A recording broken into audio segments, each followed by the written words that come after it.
आज माझं आलू paratha recipe share करत आहे। आलू पहिलेच बॉईल करून घेतलेले आहे, कश पण करून घेतले आहे। आता एका कढईमध्ये ऑइल टाकून घेतलेलं आहे, जिरं मोहरी टाकून घेतले ऑइलमध्ये।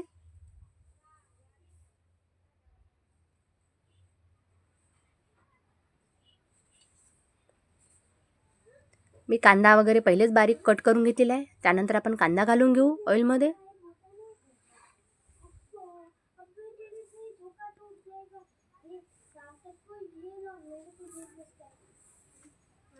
त्याला पण चांगलं फ्राय करून घ्यायचं।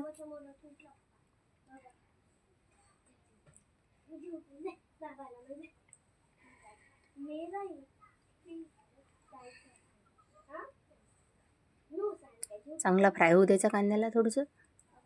मग त्यानंतर आलं लसणाची पेस्ट घालून घ्यायची।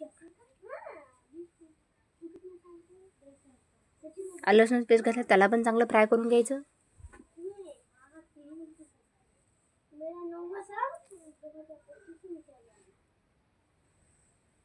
तिखट पावडर टाकून घ्यायचं। तुम्हाला जर पायशी खायचं तुमच्या आकाराने टाकू शकता। माझ्या इथे जितकं पायशी चालते मी तेवढं घेतलं आहे टाकून। त्यानंतर आपण तिखट टाकल्यानंतर त्याला पण फ्राय करून घ्यायचं। हळदी पावडर टाकून घ्यायचं। मग त्यानंतर आपण बॉईल केलेले आलू त्यानंतर मसाल्यामध्ये टाकून घ्यायचं। त्याला पण चांगलं फ्राय करून घ्यायचं। चांगला एकजीव होईपर्यंत चांगलं त्याला मिक्स करून घ्यायचं। चवीनुसार नमक घालून घ्यायचं। त्यानंतर कोथिंबीर पण घालून घ्यायचं। त्यानंतर त्याला पण चांगलं मिक्स करून घ्यायचं। आपली चटणी तयार झाली आहे। आता आपण पराठा बनवूया।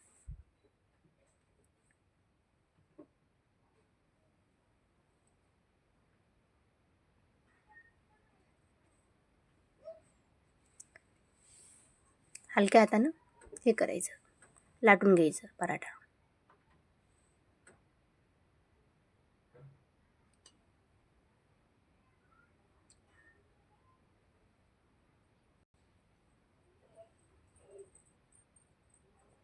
तुम्ही बटर किंवा ऑइल घालून घेऊ शकता, पण मी इथं ऑइल हे केलं आहे, ताव्याला टाकून घेतलं आहे। त्यानंतर आपण पराठा टाकून घेऊया।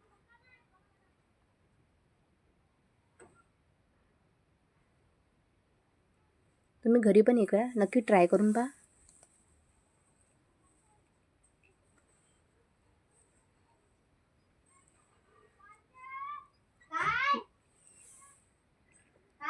मी ऑइल लावून घेतलेलं आहे पराठ्याला।